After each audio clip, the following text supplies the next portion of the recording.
Dear friends, welcome to AS American English Center. Ren and Martin. We have come here to the sentences, video number 257. Simple sentences and complex sentences. Conversion of complex sentence to simple sentences. What do you mean by complex sentence? One sentence depending upon another sentence is called a complex sentence. Simple sentence where there is only one verb and one subject is there. For example, he said. He said is the main clause. It gives a full meaning. You ask a question, he said what? You ask a question, what? That he was innocent. That he was innocent becomes a noun clause. You ask a question to said what? And you get an answer, he was innocent. So, two verbs are there, said and was. Two subjects are there, he and he. So, this sentence becomes a complex sentence because you have two verbs and two subject and two predicate. Connecting that, you ask a question, said what? And it comes as a noun clause, a subordinate clause. Asking a question, said what? And you get an answer. So, this subordinate clause connects with the main clause to give you a complex sentence. How do you change this sentence into a simple sentence? He declared his innocence. So he is the subject. Declared is the only verb.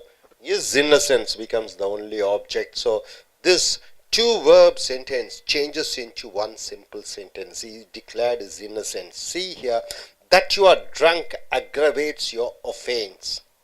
Aggravates your offense. So it is the main sentence. Main clause. What does aggravate your offense? That you are drunk. So that you are drunk clause. So here verb is aggravates is a verb, are is a verb. So two sentences. So this sentence that you are drunk is a noun clause depending upon the main clause here. So this becomes a complex sentence. Simple sentence. How do you change this sentence into a simple sentence? Your drunkenness drunkenness is a noun, aggravates your offense. Aggravates is the only verb, so it becomes a simple sentence. Tell me where you live. Tell is a verb, me where you live. Live is a verb. So two verbs are there. So tell me what? You ask a question, where you live. So where you live becomes a noun clause. So when you two sentences are converted into one single sentence. Tell me your address. Tell is the single verb here. So this becomes a simple sentence. It is pity. It is pity. It is a verb. It is a main clause. It is a pity. What is that pity? That you ask a question what, then you get an answer in full sentence. That we should have to undergo this disgrace. That we should have to undergo this insult or this disgrace. So should have becomes one other verb. So this is a noun clause. So this sentence joins with that sentence, main clause, to give you a complex sentence. How do you convert it into a simple sentence? Our having to undergo this disgrace is a pity. So is the only verb. It is changing into a simple sentence. Complex sentence. He remarked is the verb. He is the subject. He remarked how impudent the boy was is a verb. He remarked. You ask a question what, and the answer you get is how impudent the boy was. So it is a noun clause. This is the main clause. So join together to give a complex sentence. You have to change this sentence into a simple sentence. He remarked is the verb on the boy's impudence. Impudence means what is stupidity. So this becomes a simple sentence. How long I shall stay is doubtful. How long, I is a subject, shall stay is a verb, is a verb. So two verbs are there in this sentence. One sentence depending upon the another sentence. So this is a complex sentence. Converting this sentence into a simple sentence. The duration of my stay is doubtful. Is the only verb. So this becomes a simple sentence. So complex sentence converted into simple sentences with only one verb. Next is convert each of the following complex sentences to a simple sentence. For example, we believe. We is the subject, believe is the verb. He is innocent. He is the subject, is the verb. So two verbs are there. You ask a question, we believe what? And the answer you get is that he is innocent. That he is innocent becomes a noun clause. It is a subordinate clause joining with the main clause to give you a complex sentence. So you have to convert this sentence into a simple sentence. So this is a complex sentence. So convert this complex into simple. How? There should be only one verb. We subject, believe is the verb. We believe in his innocence. It was much regretted that he was absent. It is subject, was regretted is the verb. He is the subject, was is the verb. So he was much regretted. It was much regretted. What was much regretted? You ask a question. That he was absent becomes a noun clause. It is an object. So here, how do you convert this into a simple sentence? His absence is the subject. Was regretted becomes the verb. So this changes into simple sentence. So complex is changed into a simple sentence. Next is the consequence of his carelessness. Because of his carelessness, the consequences of his carelessness, was is a verb. That the game was lost, was is a verb. So consequence of his carelessness is the subject, the game is a subject. So it's two subject and two verbs, so it is a complex sentence. So how do you change this complex sentence into a simple sentence? The consequence of his carelessness was what? You ask a question. That the game was lost. So this entire sentence becomes a noun clause. How do you convert into a simple sentence? The consequence of his carelessness is the subject, was is the verb, and the loss of the game is the object. So it is a simple sentence. So complex is converted into a simple sentence. He asked why I came. He is the subject, asked is the verb. He asked what. You ask a question, what, and the answer you get is why I came. So I is the subject, came is the verb. So it is a noun clause, it is a subordinate clause. This sentence depends upon the main sentence, so it is a complex sentence. So the complex is converted into simple. He asked the reason of my coming. So here subject is he, asked is the verb, so it is a simple sentence. Next is he ordered. He is the subject, ordered is the verb. He ordered, you ask a question, what did he order? What did he order? The answer you get is that the traitor should be executed, that the cheater should be executed. So traitor is the subject, should be is the verb, it should be executed. So this is a noun clause. You ask a question, what, and you get an answer in a sentence. So this sentence should be converted into a simple sentence.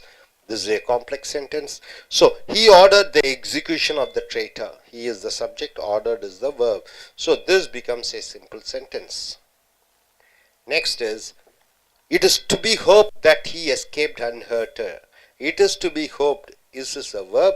It is to be hoped. It is to be hoped. It is the main sentence. So what is to be hoped? That he escaped unhurt.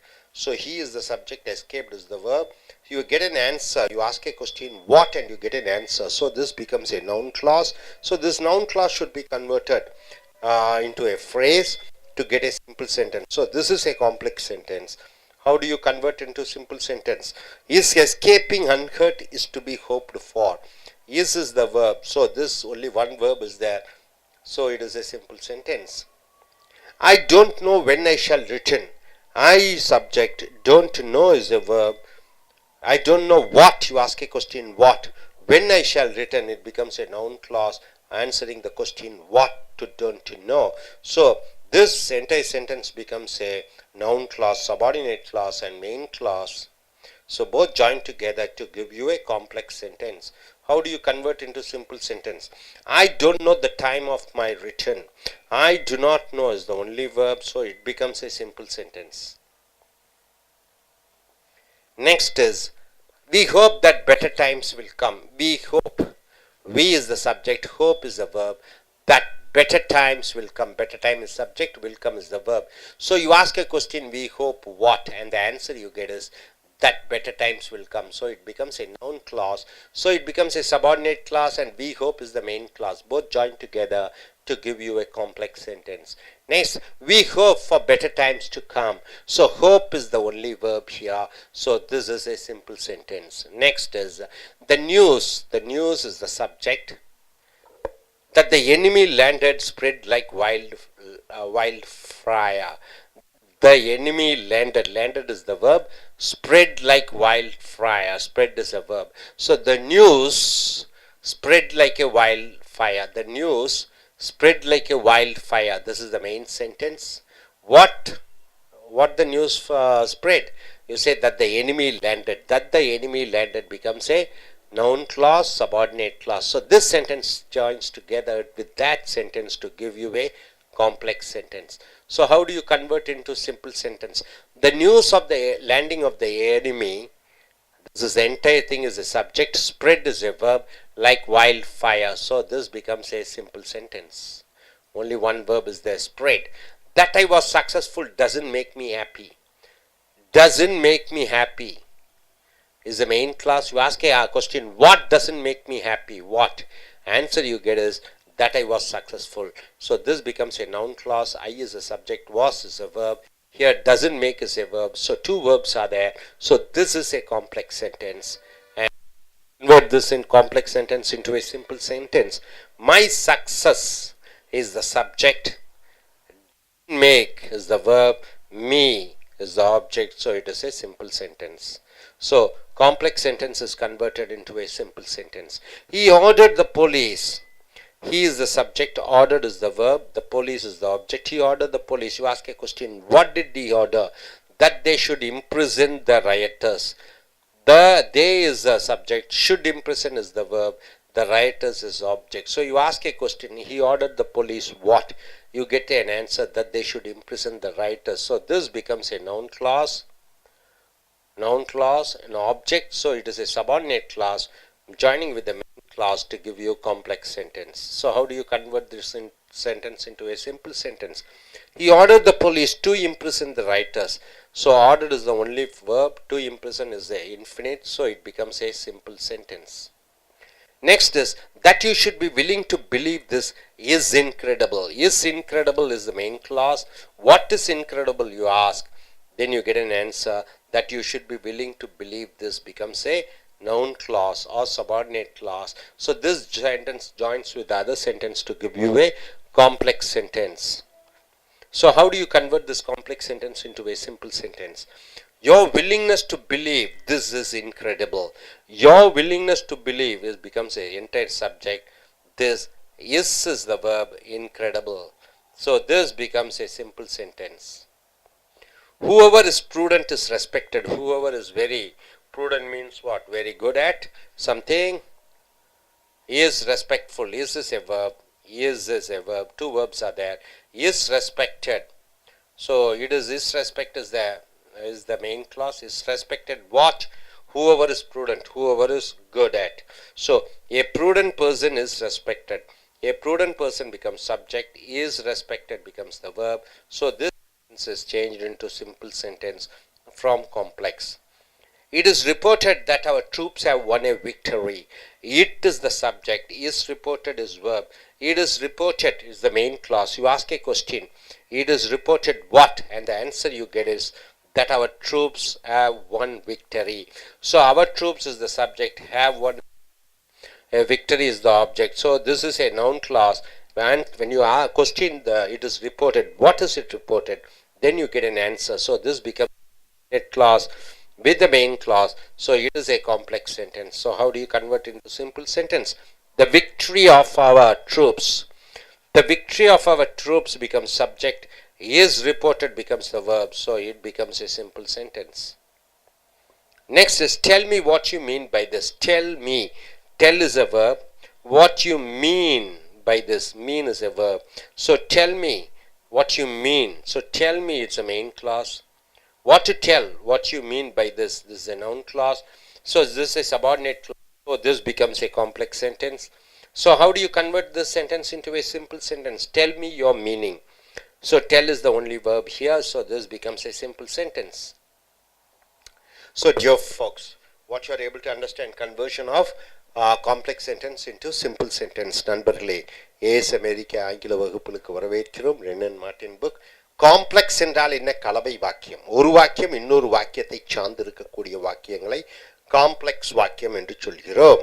ரெண்டு அர்த்தங்கள் கொடுக்கப்படுகிறது. இந்த complex வாக்கியத்திலிருந்து சாதா வாக்கியத்துக்கு வருகிறீர்கள். சாதாரண வாக்கியத்தில் ஒரே ஒரு வினைச்சொல் தான் இருக்கும். உதாரணத்திற்கு he said, அவன் சொன்னான். என்ன சொன்னான்? that he was innocent, அதாகப்பட்டது அவன் அப்பாவி என்று. அவன் சொன்னான் என்பது he said முழுமையடைந்த வாக்கியம். அதாகப்பட்டது அவன் ஒரு அப்பாவி என்று. ஆக இங்கே ரெண்டு வினைச்சொல் இருக்கிறது. செட் ஒரு வினைச்சொல், வாஸ் ஒரு வினைச்சொல். ஆக he said அவன் சொன்னான் என்ன என்று கேட்கிற பொழுது ஒரு செயற்படுபொருளாக, ஆப்ஜெக்டாக, நவுன் கிளாஸ் ஆக, நவுன் துணை வாக்கியமாக, அதாகப்பட்டது அவன் அப்பாவி என்று பதிலாக வரக்கூடிய இந்த வாக்கியமும் அந்த மூல வாக்கியமும் சேர்கிற பொழுது அது கலவை வாக்கியமாக மாறிவிடுகிறது. அந்த கலவை வாக்கியத்திலிருந்து ஒரே வாக்கியமாக கொண்டு வர வேண்டும். he declared his innocent, அவன் தன்னுடைய அப்பாவித்தனத்தை வெளிப்படுத்தினான் என்பது ஒரே வினைச்சொல். ஆக இது சிம்பிள் வாக்கியம் என்று சொல்கிறோம். that you are drunk aggravates your offense, நீ குடித்திருக்கிறாய் ஆகையால் உன்னுடைய குற்றம் மேலும் வலு சேர்க்கப்படுகிறது. ஆக are drunk என்பது வினைச்சொல், மேலும் வலு ஊட்டுகிறது இதுவும் ஒரு வினைச்சொல். ஸோ மூல வாக்கியம் எது என்று பார்த்தீர்கள் என்றால் உன்னுடைய குற்றத்தை மேலும் அது வலு சேர்க்கிறது என்பது மூல வாக்கியம். என்ன அது வலு சேர்க்கிறது என்று கேட்கிற பொழுது அதாகப்பட்டது நீ குடித்திருந்தா என்று அந்த நவுன் கிளாஸ் என்று சொல்லக்கூடிய அது சப்ஜெக்டாக வருகிறது, எழுவாயாக வருகிறது. ஸோ மூல வாக்கியமும் துணை வாக்கியமும் சேர்க்கிற பொழுது அது கலவை வாக்கியம். அது சாதா வாக்கியமாக மாற்றுகிற பொழுது யோர் ட்ரங்கன்னஸ், உன்னுடைய அந்த குடித்தல், மது குடித்தல், அக்ரவேட்ஸ் யுவர் ஒஃபென்ஸ், உன் குற்றத்தை மேலும் வலு சேர்க்கிறது. ஆக ஒரே வினைச்சொல் இருக்கிறது. ஆக அது சிம்பிள் வாக்கியமாக சொல்கிறோம். கலவை வாக்கியம் டெல் மீ, சொல் என்னிடம், சொல் என்ற வினைச்சொல் இருக்கிறது. where you live, எங்கே வாழ்கிறாய். ஆக டெல் ஒரு வினைச்சொல், live என்று வினைச்சொல். டெல் மீ, சொல் என்னிடம், என்ன சொல்வது என்று கேளுங்கள். அதுக்கு ஒரு வாக்கியமாகவே பதில் வருகிறது, எங்கே நீ வாழ்கிறாய் என்று. ஸோ எங்கே நீ வாழ்கிறாய் என்று live ஒரு வினைச்சொல், டெல் ஒரு வினைச்சொல், கேட்டு பதிலாக செய்யப்படுபொருளாக ஆப்ஜெக்ட் வாக்கியமாக வருகிறது. ஸோ ரெண்டு வினைச்சொல் கலவை வாக்கியம். இதை சிம்பிள் வாக்கியமாக மாற்றுகிற பொழுது ஒரே வினைச்சொல் இல்லை. டெல் மீ யோர் அட்ரஸ், உன்னுடைய முகவரியை கூறு. டெல் என்ற ஒரே வினைச்சொல் இருக்கிற காரணத்தினாலே அது சிம்பிள் வாக்கியம். காம்ப்ளெக்ஸ் வாக்கியம் இட் இஸ் பிட்டி, அது சோகமாக இருக்கிறது. என்ன சோகமாக இருக்கிறது என்று கேட்டு பதிலாக ஒரு வாக்கியமாகவே வருகிறது. That we should have to undergo the disgrace, இந்த அவமானத்தை நாம் அனுபவிக்க வேண்டும் என்று. அது சோகமாக இருக்கிறது. இஸ் என்பது ஒரு வினைச்சொல். என்ன சோகமாக இருக்கிறது? நாம் இப்படிப்பட்ட ஒரு அவமானத்தை நாம் அனுபவிக்க வேண்டும் என்று. ஷுட் ஹேவ் என்பது வினைச்சொல்லாக வருகிறது. ஸோ ரெண்டு வினைச்சொல், ஸோ ரெண்டு வாக்கியங்கள். ஸோ இது கலவை வாக்கியம். என்ன என்று கேட்டு ஒரு வாக்கியமாகவே பதிலாக வருகிறது. இது சிம்பிள் வாக்கியமாக மாற்றுகிற பொழுது அவர் having to undergo this disgrace is a pity, நாம் இதை போன்று ஒரு அவமானத்தை அனுபவிப்பது ஒரு துயரமான விஷயம். ஒரே வினைச்சொல் இஸ், இதை சொற்றொடராக மாற்றிவிடுகிறோம். ஆக இது சிம்பிள் வாக்கியம். ஹீ ரிமார்க்ட், அவன் குறிப்பிட்டு சொன்னான். என்ன குறிப்பிட்டு சொன்னான்? ஹவு இம்பியூடன்ட் த பாய் வாஸ், என்ன ஒரு கேவல புத்தி அந்த பையனுக்கு இருக்கிறது என்று. ஸோ ரிமார்க்ட் என்பது வினைச்சொல், வாஸ் என்பது வினைச்சொல். ஈ ரிமார்க்ட், அவன் குறிப்பிட்டான். என்ன என்று கேட்டு ஒரு வாக்கியமாகவே பதில் வருகிறது. ஆக இது பெயருரிச்சொல் துணை வாக்கியம். இது மூல வாக்கியம் சேர்கிற பொழுது அது கலவை வாக்கியம். இதை சிம்பிள் வாக்கியமாக மாற்றுகிற பொழுது ஹீ ரிமார்க்ட், அவன் குறிப்பிட்டு சொன்னான். அந்த பாய்ஸ் இம்பியூடன்ட், அந்த பையனுடைய அந்த கேவலமான எண்ணங்களை பற்றி. ஸோ ஒரே ஒரு வினைச்சொல் ரிமார்க்ட் இருக்கிறது. ஆக இது சிம்பிள் வாக்கியம். அடுத்ததாக கலவை வாக்கியம். How long I shall stay is doubtful, எத்தனை நாட்களுக்கு நான் இங்கே இருப்பேன் என்பது சந்தேகத்துக்குரிய விஷயமாக இருக்கிறது. shall stay, நான் தங்குவேன். இஸ் என்பது ரெண்டு வினைச்சொல். ஸோ ரெண்டு வினைச்சொல் இருக்கிற பொழுது இது என்ன வாக்கியம்? கலவை வாக்கியம். இஸ் டவுட்ஃபுல், சந்தேகமாக இருக்கிறது, முழுமையடைந்த வாக்கியம். என்ன சந்தேகமாக இருக்கிறது? எத்தனை நாட்களுக்கு இங்கே நான் தங்குவேன் என்று.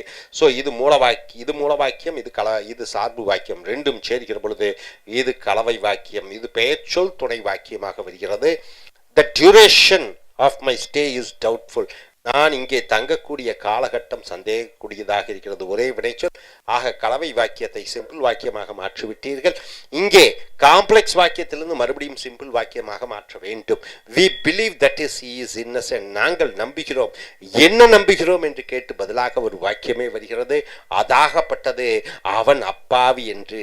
that என்றால் அதாகப்பட்டது, அதாகப்பட்டது அவன் அப்பாவி என்பது பதிலாக வருகிறது நாங்கள் நம்புகிறோம் என்ற அந்த வினைச்சொல். பிலீவ் ஒரு வினைச்சொல், இஸ் ஒரு வினைச்சொல், ரெண்டு வினைச்சொற்கள், ரெண்டு வாக்கியம். இந்த வாக்கியம் பெயர் சொல் துணை வாக்கியம். இந்த மூல வாக்கியம் வி பிலீவுடன் சேருகிற பொழுது அது காம்ப்ளெக்ஸ் வாக்கியம் என்று கலவை வாக்கியமாக மாறிவிடுகிறது. இதை சிம்பிள் வாக்கியமாக மாற்றுகிற பொழுது வி பிலீவ் நாங்கள் நம்புகிறோம், அவனுடைய அப்பாவித்தனத்தை நம்புகிறோம். பிலீவ் என்பது ஒரே வினைச்சொல், ஆக சிம்பிள் வாக்கியம். It was much regretted,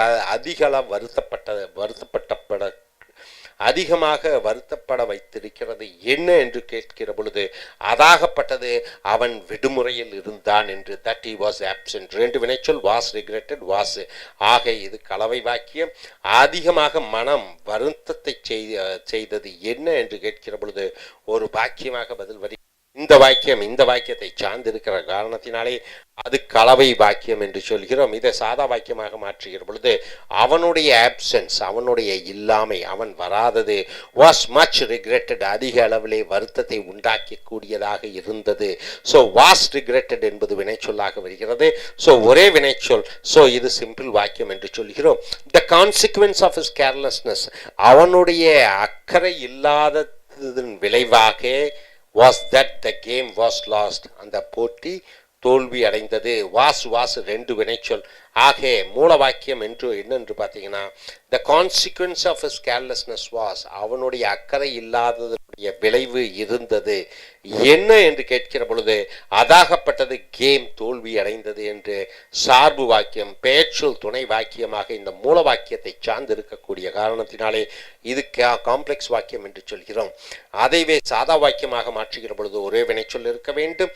the consequence of his carelessness, அவனுடைய அக்கறை இல்லாத தன்மையினுடைய விளைவு அந்த போட்டியினுடைய தோல்வியாக இருந்தது.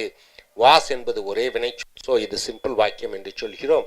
he asked, அவன் கேட்டான், why I came, நான் ஏன் வந்தேன் என்று. ஆக ரெண்டு வினைச்சொல், asked came என்று இருக்கிறது. ஆக இது கலவை வாக்கியம். அவன் கேட்டான், என்ன கேட்டான், நான் ஏன் வந்தேன் என்று. நான் ஏன் வந்தேன் என்பது நவுன் கிளாஸாக, ஆப்ஜெக்டாக, துணை வாக்கியமாக இந்த மூல வாக்கியமான ஆஸ்டுடன் சேர்கிற பொழுது அது காம்ப்ளெக்ஸ் வாக்கியம். இந்த வாக்கியம் ஒய்யை என்பது ஆஸ்டை சார்ந்ததாக இருக்கிறது. ஸோ நீங்கள் சிம்பிள் வாக்கியமாக மாற்றுகிற பொழுது he asked the reason of my coming, அவன் கேட்டான் நான் வந்ததின் காரணம். ஆக ஆஸ்ட் என்பது ஒரே வினைச்சொல் இருக்கிறது. ஆக அது சிம்பிள் வாக்கியம் என்று சொல்கிறோம். he ordered, அவன் கட்டளையிட்டான். என்ன கட்டளையிட்டான்? that the traitor should be executed, அதாவது நமக்கு துரோகம் செய்தவர் அவர்கள் தண்டிக்கப்பட வேண்டும், தூக்கிலிடப்பட வேண்டும். ஆர்டர்ட் என்பது வினைச்சொல், should be executed என்பது ரெண்டு வினைச்சொல். ஆக கலவை வாக்கியம். அவன் கட்டளையிட்டான், என்ன கட்டளையிட்டான் என்று கேட்கிற பொழுது அந்த துரோகி தூக்கிலிடப்பட வேண்டும் என்ற பதில் வாக்கியமாக வருகிறது. ஆக இது நவுன் கிளாஸ் என்று சொல்கிறோம், துணை வாக்கியம். இந்த மூல வாக்கியத்துடன் சேர்க்கிற பொழுது அது கலவை வாக்கியமாக மாறிவிடுகிறது. அதை நம்ம சிம்பிள் வாக்கியமாக மாற்றுகிற பொழுது he ordered the execution of the traitor, அவன் கட்டளையிட்டான் அந்த துரோகி தூக்கிலிடப்பட வேண்டும் என்று. ஸோ ஒரே வினைச்சொல் ஆர்டர். ஆக இது சிம்பிள் வாக்கியம். It is to be hoped, அது நம்பப்படுகிறது. என்ன நம்பப்படுகிறது? that he escaped unhurt, அதாகப்பட்டது அவன் தப்பித்தான் எந்த காயங்களும் இல்லாமல். இஸ் என்பது வினைச்சொல், எஸ்கேப்ட் என்பது வினைச்சொல்.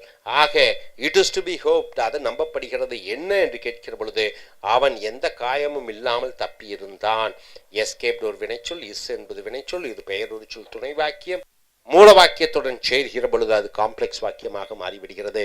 அதே இது சிம்பிள் வாக்கியமாக மாற்ற வேண்டுமென்றால் இஸ் எஸ்கேப்பிங் அன்ஹர்ட், அவன் காயமில்லாமல் தப்பியது. Is to be hoped for, அது நம்பப்பட வேண்டியதாக இருக்கிறது. இஸ் என்பது ஒரே வினைச்சொல். ஆக அது சிம்பிள் வாக்கியம். ஐ டு நாட் நோ, எனக்கு தெரியாது. என்ன தெரியாது என்று கேளுங்கள். when I shall return, எப்பொழுது நான் திரும்பி வருவேன் என்று. ஆக do not know என்பது வினைச்சொல், shall return என்பது வினைச்சொல், ரெண்டு வினைச்சொல் இருக்கிறது. ஆக அது கலவை வாக்கியம். I do not know, எனக்கு தெரியாது. என்ன தெரியாது என்று கேளுங்கள், உங்களுக்கு ஒரு வாக்கியமாகவே பதில் வருகிறது. ஆக இது நவுன் கிளாஸ், பெயர் சொல் துணை வாக்கியம். ஸோ இது கலவை வாக்கியம். இதை சாதா வாக்கியமாக மாற்றுகிற பொழுது I don't know the time of my return, நான் எப்போ திரும்பி வருவென்று எனக்கு தெரியாது. டு நாட் நோ என்பது ஒரே வினைச்சொல்லாக இருக்கிற காரணத்தினாலே அது சிம்பிள் வாக்கியம் என்று சொல்கிறோம். அடுத்ததாக வி ஹோப், நாங்கள் நம்புகிறோம். என்ன நம்புகிறோம்? that the better times will come, நல்ல நேரங்கள் வரும் என்று. வரும், will come என்பது வினைச்சொல், hope என்பது வினைச்சொல், ரெண்டு வினைச்சொல் இருக்கிறது காம்ப்ளெக்ஸ் வாக்கியம். we hope, நாங்கள் நம்புகிறோம், என்ன என்று கேளுங்கள், பதிலாக ஒரு வாக்கியமே வருகிறது, நல்ல நேரங்கள் வரும் என்று. ஸோ இது பெயர்ச்சொல் துணை வாக்கியம் இந்த மூல வாக்கியத்துடன் சேருகிற பொழுது அது கலவை வாக்கியமாக மாறிவிடுகிறது. we hope for better times to come, இது சிம்பிள் வாக்கியமாக சொல்கிற பொழுது நாங்கள் நம்புகிறோம் நல்ல நேரம் வர. டு கம் என்பது செய்ய என்ற எச்சம், அது வேர்ப் அல்ல, ஆக அது சிம்பிள் வாக்கியமாக நம்ம சொல்கிறோம். த நியூஸ், செய்தி, தட் த எனிமி லேண்டட், அந்த செய்தி அதாகப்பட்டது எதிரி ஊருக்குள் வந்தான் என்பது, ஸ்ப்ரெட் பரவியது, லைக் ஏ வைல்ட் ஃபயர் மிகப்பெரிய நெருப்பு போல பரவியது. ஆக செய்தி என்ன செய்தி, ஆக அந்த செய்தியை பற்றி தட் எனிமி லேண்டட், அந்த செய்தியை பற்றி ஒரு வாக்கியமாக விவரிக்கக்கூடியது. ஆக பெயர்ச்சொல் துணை வாக்கியமாக வருகிறது. மூல வாக்கியத்துடன் சேர்கிற போது அது கலவை வாக்கியமாக மாறிவிடுகிறது. The news spread like wild fire, அந்த செய்தி நெருப்பாற்று போல் பரவியது என்பது மூல வாக்கியம். தட் த எனிமி லேண்டட், அந்த செய்தியை பற்றி அந்த பெயர்ச்சொல்லை பற்றி விவரிக்கிறோம். எதிரி வந்திருந்தான், அடைந்தான். ஆக ரெண்டு வினைச்சொல் லேண்டட் ஸ்ப்ரெட், இது கலவை வாக்கியம். இது சாதா வாக்கியமாக மாற்றுகிற பொழுது the news of the landing of the enemy, எதிரி வந்தடைதலினுடைய செய்தி, ஸ்ப்ரெட் பரவியது, லைக் எ வைல்ட் ஃபயர் மிகப்பெரிய நெருப்பு போன்று. That I was successful doesn't make me happy, நான் வெற்றி அடைந்திருக்கிறேன் என்பது எனக்கு சந்தோஷத்தை கொடுக்கவில்லை. doesn't make me happy, எனக்கு சந்தோஷத்தை அளிக்காது.